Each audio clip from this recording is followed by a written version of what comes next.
I want you to turn a deaf ear to those who are saying and doing, knockers and blockers, and continue to be workers in the vineyard. One of my greatest sermons that we did throughout the year was trace it, face it, erase it, and replace it. Trace it, face it, erase it, and replace it.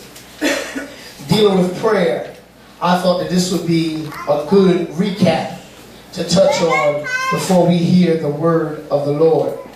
Many people have not made it out this year, maybe to prayer or Bible study due to your own circumstance. I don't make excuses for anyone. But however, I thought today I would bring Bible study to you. I want your name, date, and the answers. If you don't answer what you understand first, then go back. But if you're going to last in 2010, you got to stop blaming everybody else for your problem and start tracing your own situation. Tell somebody he got that right. The sad part is, it's just like the little boy who cried wolf. He went outside and he said, "You know what, everybody? There's a wolf coming." And then he ran in the house while the whole village came outside looking for a wolf. The next day, he ran outside and said, "Everybody, there's a wolf coming." He ran in the door and went in the house while everybody came outside looking for the wolf. Day 3 came. He ran outside. He said, "Everybody, there's a wolf coming." He went inside while everybody else ran outside to look for the wolf. Round about the end of the week, the little boy ran outside and said, "There's a wolf coming." And sure enough, guess what? There was a wolf coming. He never made it inside, and the village didn't come outside. It's sad when we're around people who are crying out, "There's a wolf coming." And when the tempter really comes, they're nowhere to be found because the evil one has really came. Tell somebody, be careful who you hang out with. Yes. So you don't want to be like the little boy who cried wolf. But you want somebody who will understand the dire need of your call. Everybody's not ready to handle what you've been through. Look at me, PPCC, while you're writing. Everybody's not ready to hear what you've been through. You can't tell everybody your situation. Everybody's not ready to house your sickness, house your lights being cut off, house your husband cheated on you, house your daughter is pregnant.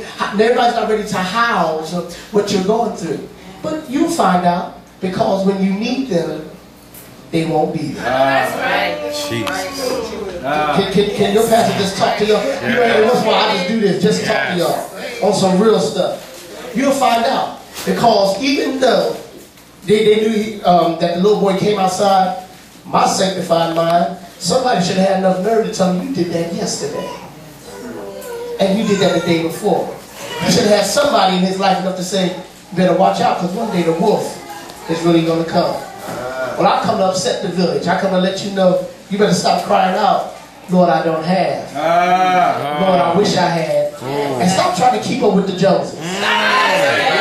Yes. What you have is what you have. Exactly. You better do the best with what you got.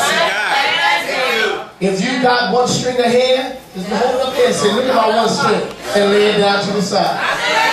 If you got one eye, say, "Ain't I beautiful with my one-eyed self?" You got to learn to be happy with what you have. So, in that being said, stop trying to be anybody else's ministry.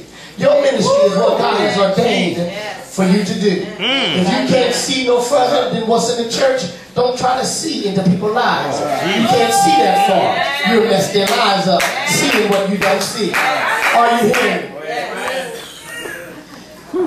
So, it is imperative that things this year be in order. I had to preach for a pastor, a very good friend of mine, we went, I'm not going to name the name of the church, but we went to that church and we took several of the members with us. And when I got there, everybody looked at me, he was doing the sound system. He got up, he did praise and worship. He went in the back and he called the organist to make sure that the organist was there. After he called the organist to make sure the organist was there, he said, I can't believe these nurses are not here yet. And he went and got water for me to drink. And I looked at the program and it said, 10-year anniversary. Jesus. I said, being a pastor that had the gift of administration, I don't plan on doing what I did last year for none of y'all. My new title for everybody that's a part of any ministerial staff in this church is, we beg for what we need and we buy what we want. We beg for what we need and we buy what we want. You need certain things if you're going to move into the new year. Number one thing in the new year, we have a new time.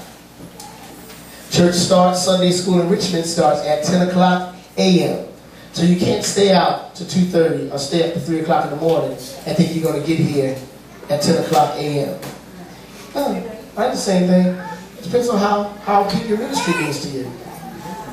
And then I had to learn, Pastor Bird, when I was Deacon Bird, and then Minister Bird, I had to learn if I wanted to give God worship when I get there, vibrant, that means I had to go to sleep and not wait to get to church to go to sleep and stay up all night in the club.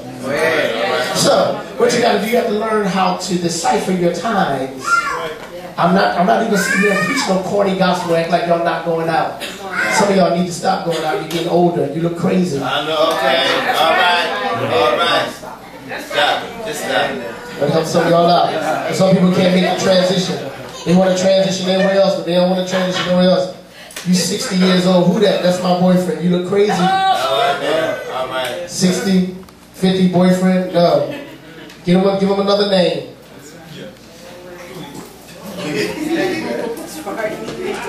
You still dating? You ought to have eternal friendships. Y'all like that? Change it up. Don't look stupid. Okay? There's things we must do. This year, I want us to also look at our bodies. I want us to take care of our bodies. I want us to drink more water.